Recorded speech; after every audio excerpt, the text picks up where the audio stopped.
నమస్తే. ఇన్నాళ్ళు నన్ను సపోర్ట్ చేస్తూ, ఎంకరేజ్ చేస్తూ మీ ప్రేమని నాకు అందిస్తున్న ప్రతి ఒక్కరికి కృతజ్ఞతలు.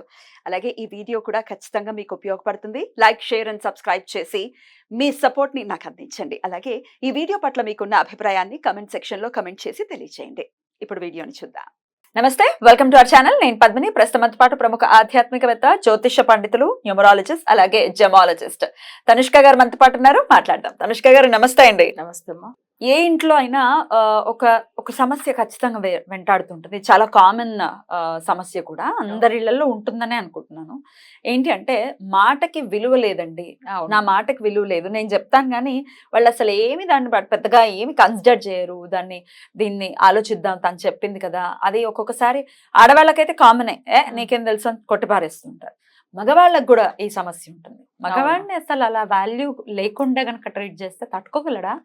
మెయిల్ ఈగో అనేది ఒకటి ఉంటుంది, అది జన్మతహా ఉంటుంది, అది బై బర్త్ ఉంటుంది. ఏ మగాడికైనా వాడు సంపాదించనివ్వండి, సంపాదించకపోనివ్వండి, ఖచ్చితంగా ఉంటుంది. దాన్ని కన్సిడర్ చేయాలి. అదేదో తనంతట తాను తెచ్చుకున్నది కదా, సృష్టి ధర్మం. అయితే ఇట్లా మాట చెల్లుబాటు అవ్వదు, నా మాట ఎవ్వరు వినరు, నా మాటకి వాల్యూ లేదు అనుకునే వాళ్ళకి ఏదైనా రెమెడీ ఉందా? ఓకే అమ్మా. ఇప్పుడు మాట అనే దానికంటే వాళ్ళని వశ్యం చేసుకోవడం అంతే. వశ్యం అంటే మనం భయపడాల్సిన అవసరం లేదు. ధర్మబద్ధంగా వశ్యం అంటే తప్పుగా కాదు. భార్య భర్తకు వశమై ఉండాలి, భర్త భార్యకు వశమై, అంతే. పిల్లలు తల్లిదండ్రులకి వశమై. అవును. అది దాని ఏంటంటే మనం దీన్ని వశ్యం అంటారు తమిళ్లో. అయితే ఇప్పుడు వచ్చి వీళ్ళు మనకు వశమై ఉండేదని వశ్యం. యాక్చువల్ గా మనకు వశ్యం అనేటప్పుడు ఏమైతుందంటే దీంట్లో కొన్ని పదాలు ఉంటుంది. ఇది తమిళ్లో వచ్చి వసంబున్ అంటారు, అంటే వస కొమ్ము అని చెప్తారు. అవును, మాటలు రావడం కోసం ఉపయోగించే అంతే అంతే. దాని ఎందుకు ఆ పేరు వసంబున్ వచ్చిందంటే మన వశం తిప్పుకునేది, అంటే మనకు ఫేవర్ గా మార్చేది. అప్పట్లో చిన్న పిల్లలకి ఎందుకు పెట్టారంటే ఇప్పుడు వచ్చి ఏమైతుందంటే జనరల్ గా పిల్లలు వచ్చి ఎప్పుడు ఏడుస్తూ ఉంటారు. చిన్న పిల్లలప్పుడు వాళ్ళకి ఏదైనా గాలి తాకుతుంది, కానీ ఇలాంటి దుష్ట శక్తులు కూడా దూరం చేసేదానికి వాడతారనమాట వసకొమ్ము. సో అప్పుడు ఏమైతుందంటే ఆ స్మెల్ కు అసలు దుష్ట శక్తులు రాదు, వెళ్ళిపోతాయి. ఇంట్లో కూడా గొడవలు అవుతుందంటే ఏదో ఒక నెగిటివ్ వల్లనే కదా గొడవలు అవుతూ ఉంటది. సో అప్పుడు ఏమైతుందంటే ఇప్పుడు భార్య భర్తలు మంచిగా ఉండాలి, ఇప్పుడు భార్య మాట భర్త వినాలి అంటే అంటే దాన్ని వశ్యం చేసుకునేది ఉంటుంది. అందుకే వసంబున్ అని దాని పేరే వచ్చింది. సో అక్కడ ఏమైతుందంటే మనం అది ఎలా పూజించాలి, ఎట్లా చేయాలి అట్లా అనేది ఒక లెక్క. జనరల్ గా అది వచ్చి దీపం వెలిగించేసి సాయంత్రం పూటలో ఫస్ట్ గణపతికి ఒక 5 నిమిషాలు మంత్రం చదువుకున్న తర్వాత గణపతికి ఫస్ట్ మనం వచ్చి ఓం గం గణపతి నమః అని అంతే. తర్వాత వచ్చి ఏంటంటే ఓం సిద్ధి బుద్ధి గణపతి నమః, అంటే మనకు పనులు సక్సెస్ కావాలని. సో ఆయనను మొక్కిన తర్వాత ఏం చేస్తామంటే ఇప్పుడు ఈ వసకొమ్ము ఉంది చూడండి, దాన్ని మన ఇంట్లో ఒక అమ్మవారి ఫోటో, ఏదైనా అమ్మవారి ఫోటో, అంటే దుర్గా అమ్మవారు, ఏ అమ్మవారు అయినా పర్వాలేదు, అమ్మవారి ఫోటో పెట్టేసి ఈ వసకొమ్ముని దీపంలో చూపించి, అంటే దీపంలో చూపించేటప్పుడు ఎలా చూపించాలి అంటే దీపం వెలుగుతున్నప్పుడు అవి చూపిస్తే అది చాలా డార్క్ బ్లాక్ గా బొగ్గు లాగా అవుతాయి. దీపంతో దాన్ని చూపిస్తాం, ఆహుతి చేయాలి. దాంట్లో కాలుస్తారు, అంటే దాంట్లో చూపిస్తాం కదా. అప్పుడు ఏమైతుందంటే అది కొంచెం అది బాగా మనకు ఇప్పుడు నల్లగా అయిపోతుంది. దాని తర్వాతనే కదా పిల్లలకి నాలుగులో పెడతారు, అవి రాసి పెడతాం చూడండి అది. కానీ ఇది దీపంలో చూపించినప్పుడు ఏమైతుందో నల్లగా అయితే వస్తుంది. వచ్చిన తర్వాత అంటే మనం అప్పుడు ఏంటంటే దీపంలో చూపించేసి తర్వాత ఒక ప్లేట్ లో కొంచెం గీ దాన్ని పోసి లైట్ గా ఊరికి ఒక 5 drops అట్లా ఇవి దాని బసని దాంట్లో అసలు మంచిగా రబ్ చేయాలి. రబ్ చేస్తే దాంట్లో బ్లాక్ కలర్ మై వస్తుంది, అంటే మన బ్లాక్ కలర్ గా ఉంటాయి, కాటికి లాగా ఉంటాయి. సో దీని ఏం చేస్తారంటే దేవుడి దగ్గర మొక్కుని అమ్మవారి దగ్గర అక్కడ ప్లేట్ లో చిన్నగా పెట్టి ఎప్పుడు కానీ మా భర్త మా మాట వినాలి, ప్లస్ అన్ని దానికంటే మనం మంచిదానికే కోరుకుంటాం. సో తనకు కొన్ని వేరే అలవాట్లు ఉండవచ్చు భర్తకు, అవన్నీ చేంజ్ అవ్వాలి, తన మాట వినాలనేసి అప్పుడు ఏం చేయాలంటే ఆ బొట్టు తీసుకుని నెత్తిలో పెట్టుకుంటూ రావాలి. ఇది నెత్తిలో పెట్టుకోవచ్చు. ఇది దగ్గర వాళ్ళు 9 రోజులు చేసుకోవచ్చు కంటిన్యూస్ గా. అవును.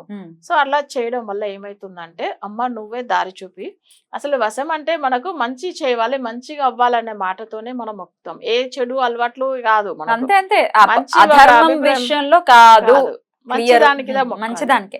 అయితే 9 రోజులు కూడా ఈ వసకొమ్మని కాల్చి ఆ, అది తీసుకోవాలండి, తీసుకోవాలి. ఒక్కసారి తీసుకున్న చాలు? మనం రోజు తీసుకోవాలి. రోజు ఎందుకంటే లైట్ గా మనం అవి పెడతాం కదా, మళ్ళీ రోజు మొక్కాలి కదా.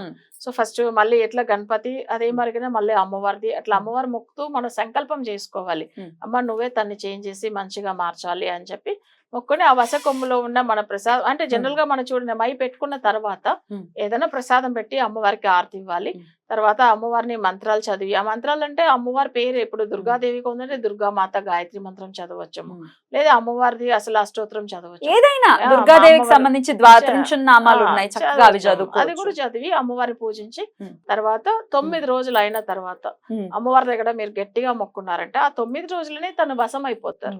అందుకే దానికి వసంబు పేరు. అయితే పిల్లల కోసం కూడా చేయొచ్చు. పిల్లలు ఇప్పుడు టీన్స్ లో ఉన్న పిల్లలు మరీ ముఖ్యంగా చూసుకుంటే అండి, వాళ్ళు అస్సలు చెప్పిన మాట వినని పరిస్థితుల్లోనే ఉన్నారు. అవును, టీన్స్ అంటేనే జాగ్రత్తగా ఉండాలి. 12 స్టార్ట్ అయింది పిల్లలకి అంటే 12 to 19 వరకు కూడా చాలా జాగ్రత్తగా ఉండాలి.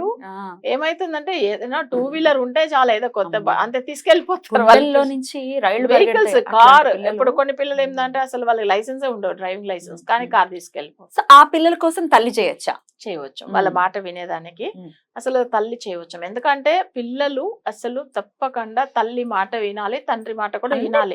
కానీ వీళ్ళు ఏంటంటే పిల్లలు చెప్పకుండా అసలు వినేదే లేదు. ఏదైనా కానీ వాళ్ళ గురించి వాళ్ళు చేస్తే పిల్లలు వీళ్ళ మాట వింటారు. మరి అదే పిల్లలు 20 తర్వాత లేకపోతే సెటిల్ అయ్యారు, 25కి అలా వచ్చారు, పెళ్లి వివాహం విషయంలో వాళ్ళు ఎవరినో ఇష్టపడ్డాం, ఆ పిల్లాడు యోగ్యవంతుడైనటువంటి వాడు కాదు. అవును, ఇప్పుడు ఎక్స్పీరియన్స్ తో చెప్తారు తల్లిదండ్రులు నీకు వాడు కరెక్ట్ కాదు అని కదా. ఏదో హింసించేయాలి, మన పిల్ల ప్రేమించింది అయినప్పటికీ హింసించేయాలని జనరల్ గా అనుకోవాలి. ఒకవేళ వాడు చెడ్డవాడు వద్దమ్మా అంటే వినని పరిస్థితుల్లో ఒకవేళ అమ్మాయిలు గాని అబ్బాయిలు గాని ఉంటే ఆ తల్లిదండ్రులు చేస్తే కూడా పని అవుతుందా? అవుతుంది. ఎందుకంటే అబ్బాయి ఎంత చెప్పినా వినట్లేదు, సో ఆ అమ్మాయినే చేసుకుంటానంటారు. అసలు లేదు వాళ్ళ ఫ్యామిలీ మంచిది కాదనేటప్పుడు అప్పుడు ఏం చేయాలంటే వీళ్ళు తల్లిదండ్రులు సో ఈ పూజ చేసుకోవడం వల్ల ఏమైతుందంటే అబ్బాయి చేంజ్ అవుతారు. సో ఇట్లా చాలా మందిలో ఏంటంటే ఈ పూజలు చేసుకుని మంచిగా అయ్యారు. సో అలానే చేసి 100% ఒకవేళ రిజల్ట్ రాకపోతుందా జాతకం చూసి చేసుకోమని చెప్తారు. కానీ మాక్సిమం వాళ్ళంతలో ఈ పూజలు చేసుకోవచ్చు. మా ఇంట్లో కంటిన్యూస్ గా 9 days చేయాలి, మధ్యలో అడ్డు రాకూడదా కదా? రాకూడదు అసలు. అప్పుడు పీరియడ్స్ అయిపోయాక స్టార్ట్. అవును, ఆ 9 రోజుల్లో నాన్ వెజ్ తినకూడదు, అన్ని విధంగా బ్రహ్మచర్యం పాటించాలి. ఎవరైతే పూజ ఫాలో అవుతున్నారో తలస్నానాలు చేయాలా అంటే ఫస్ట్ డే చేస్తాము. కొంతమంది హెల్త్ బాగాలేదు కదా అని వీక్లీ 2 అట్లా చేసుకోవచ్చు. తలస్నానం సరిపోతుంది. అయితే మంచిగా అంటే ఉపవాసం ఉండాలని ఏం లేదు, భక్తి ఉండాలి అంతే, అమ్మవారి మీద భక్తి.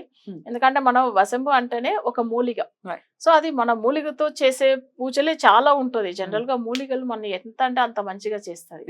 సో అది వచ్చి నేచురల్ గా వచ్చింది కదా, దాన్ని మనకు దేవుళ్ళు అప్పట్లో మనకి ఇచ్చింది ఏంటంటే ప్రతి దానికి ఒక సొల్యూషన్ ఉంది. కొన్ని మూలికలే అంతే. మేము చేపించే పూజలు కూడా కేరళలో చాలా వశీ మూలికలతో పూజలే చేపిస్తాం. అందుకే రిజల్ట్ చాలా బాగుంటుంది, చాలా ఫాస్ట్ గా కూడా వస్తుంది. అవును. అయితే ఏ రోజు మొదలు పెట్టమంటారండి? ఇది మంగళవారం కానీ శుక్రవారం కానీ మొదలు పెట్టవచ్చు. సాయంత్రం అంటే 6 తర్వాత చేసుకోవాలి. అవును, 6 తర్వాతనే. ఎందుకంటే వశ్యం చేసే పూజలు జనరల్ గా వచ్చి చీకట్లోనే ఫలితం ఎక్కువ ఉంటుంది. అందుకని మన పూజలు కేరళలో చేసేది నైట్ 12 తర్వాతనే చేపిస్తాం, అంటే మిడ్ నైట్ లోనే. అందుకే తొందర రిజల్ట్ వస్తుంది. అంటే ఇప్పుడు మన కొల్లిమలలో కూడా చేస్తాం కదా, అది కూడా మిడ్ నైట్ లోనే చేస్తాం కాబట్టి అంత తొందరగా రిజల్ట్ ఉంటుంది. బ్యూటిఫుల్ మేడం, చాలా అద్భుతంగా వివరించారు. ఈ వశం అవ్వక లేకపోతే మాటకి వాల్యూ లేక చాలా మంది సతమతం అవుతున్నారు, అది మెంటలీ చాలా సఫర్ అవుతారు. సో వాటి నుంచి బయటపడాలంటే వసకము ఏదో చిన్నప్పుడు పసిపిల్లలు ఉంటే రుద్దేసి నాలికి రాయడం మాత్రం తెలుసు, కానీ ఇన్ని ప్రయోజనాలు ఉన్నాయనేది ఈ రోజే తెలిసింది. డెఫినెట్ గా ఎవరైతే ఇబ్బందులతో బాధపడుతున్నారో వాళ్ళకి ఖచ్చితంగా అది ఉపయోగపడుతుంది.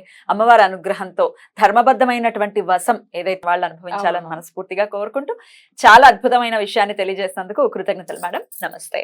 నమస్తే.